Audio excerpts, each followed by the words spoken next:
Hello, my name is Emmanuel McDonald.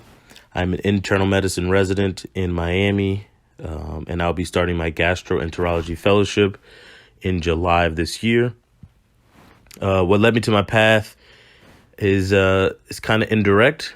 I wanted initially to be a teacher or a lawyer. I wanted to help people. I took a trip, a medical mission trip to East Africa and Tanzania, where I helped in a nursing home and in a small village and in a hospital. And my time in the hospital was the most relevant to my future. And that's where I kind of decided I wanted to be a doctor. So at the end of college, I took a year off and I taught. And then I went to graduate school because in undergrad I didn't study for medicine. Finished my graduate degree at Rutgers and then started medical school in West Virginia. But I didn't know that I always wanted to be a doctor. So my experiences, most of them have been in some type of medical setting just because I knew I wanted to be a physician. So when I taught science, physics, chemistry, biology. And then in graduate school, I also studied, obviously, science. So my background was there, as well as working in nursing homes. I was an EMT, a bunch of things that I thought would just look really good when applying to medical school. So my experience is in school. I grew up in Newark, went to World Impact or Newark Christian School on Bergen Street. And then for high school, I went to St. Benedict's Prep in Newark. And there, I guess it also helped me gain that foundation of wanting to help people and kind of wanting to do something in medicine. My job, I'm a physician. I'm a resident. So after you graduate medical school, in order to practice medicine in the United States, you have to complete a residency. So you can do pediatrics, internal medicine, surgery, dermatology, orthopedic surgery, a ton of different things you can do. I chose internal medicine. I want to be a gastroenterologist. So with that, a lot of skills that I tried to gain during medical school would help me with internal medicine. My average day, I would say when I'm in the hospital, I wake up at about 5:30, leave my house at about 6, get to the hospital about 6:15, 6:20, and I'm in the hospital until about 7:30, 8 p.m., 6 days a week. I essentially get there. I get sign out is what we call it from the night team, where you kind of find out what happened with all the patients that you guys are taking care of. And during the day, you continue to work with the patients, treatment plans, figuring out what you need to do. If any labs or new imaging came back that may change your management or anything like that. So 6 days a week, I'm up from about 6 to 9 p.m. Most days. Best part of my job is helping people. Best part of the job is seeing people who people didn't think would make it from the hospital, or people who, you thought not so good of a chance at getting better, or just seeing people change. A lot of times it takes people to hit rock bottom or to be super sick before they decide to change their lifestyles. And that's, diet, taking medication, or whatever. So that's probably the best part. The hardest part of my job right now is probably seeing COVID patients or coronavirus patients, not knowing, and the trials and the errors that we're running into across the country because everybody's trying something different. This medication works, this medication doesn't. Some people get super sick, some people don't.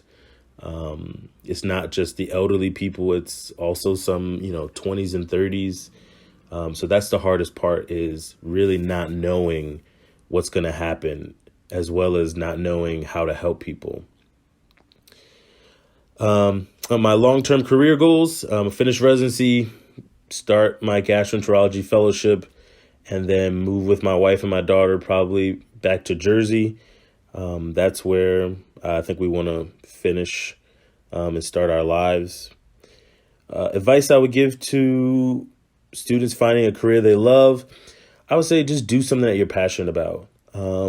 Grades do matter. School matters. I know sometimes you think like, why am I taking this Spanish class or this chemistry class if I don't want to do something in chemistry or math or in language? But at the end of the day, it shows employers, it shows other schools and jobs that you can do things you don't want to do, and that's life. So I would say whatever you do it to the best of your ability because you will always have something that you don't want to do. You always have a boss that you don't like. You'll always have a job that has one task or two tasks that you don't really like. So if you can learn now how to manage and do well in situations that you don't want to be in, I would say that's probably the hardest part of the day and of life, actually. What advice would I give to students during an interview? I would say always be professional. It doesn't matter what they say to you. It doesn't matter how they act. It doesn't matter their language, their race, ethnicity.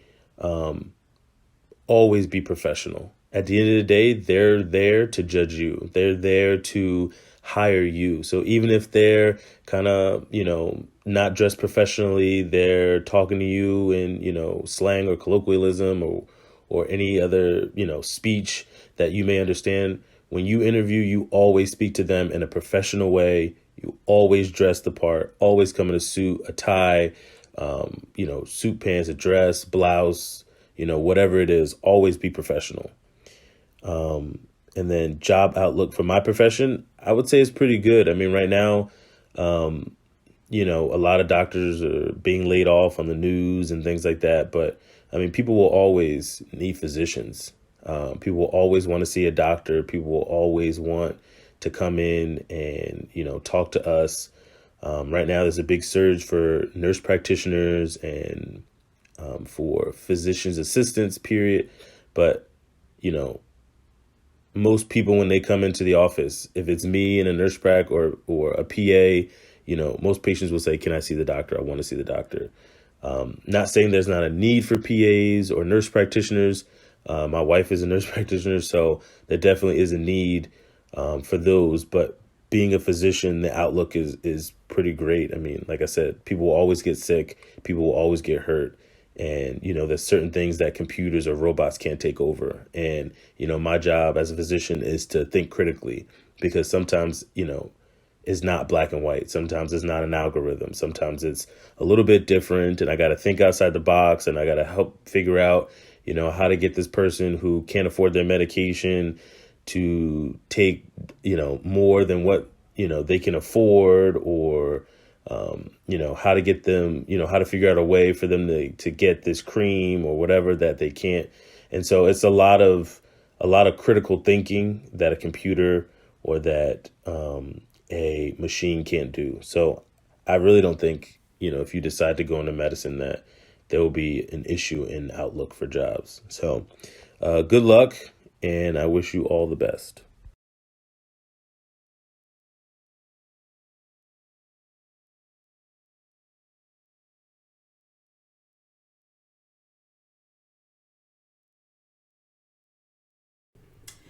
Hi, kids. My name is Melissa C. Powder Monsanto. Happy to tell you about my career and my education. I graduated from Spring Valley High School in New York in Rockland County and then went to Northeastern University in Boston. I was a sociology major, but I actually started out learning all about the music industry. And when I graduated, I spent a few years working in the music industry with some celebrities you might know, like 50 Cent, Mariah Carey, Missy Elliott, and the list goes on. From there, I wanted to do more to help people, and I said, let me go back to school so I can get my master's from New York University, NYU, in communications, so that I could help celebrities go about doing really amazing things like encouraging people to vote, helping their communities, working on criminal justice initiatives.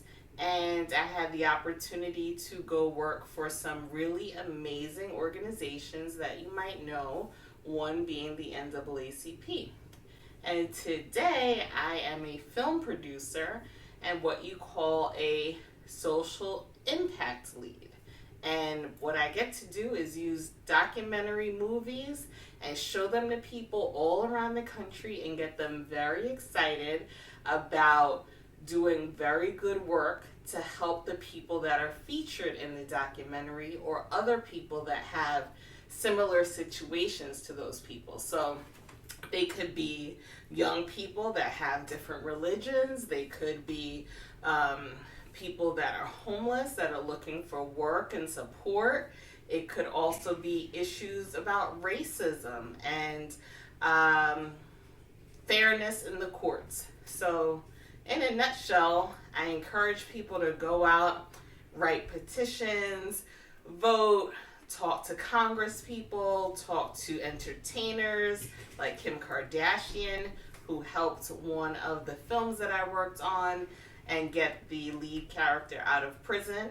So I love what I do. It's very different. There's not a lot of people of color in the field, so we need more and more, and I hope one of you will be interested in doing this. And that's it. Good luck with everything. Bye. My name is Pete Monsanto. You just saw my wife, Melissa. I work for New York City Transit. My job title is telephone maintainer.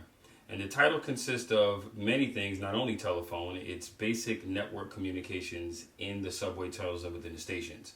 My job responsibilities are the subway alarms if someone falls on the subway tracks, the fire alarms, the emergency power relays to cut the power if there's a problem on the subway tracks, the displays in the subway that tell you when your train's coming, what time it is, any ad information. It also makes your cell phones work.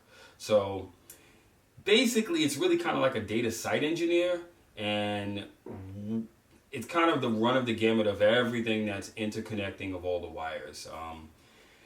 My job, you never really see me. I kind of move like a ninja, whereas if you take the subway with your mom and dad or, you know, a friend or a family member, you would see a conductor that's wearing an MTA patch. You don't really see me. I work midnight to 8 usually. You should be in bed, hopefully. And I walk around in plain clothes just like this, and I'm usually fixing things with a hard hat and a vest. And hopefully people don't even know that I'm there, but you feel me every morning when you look at the display and see what time it is and when your train is coming. That's it, kids. I have a very basic job. But your mom and dad, they love me. Good luck.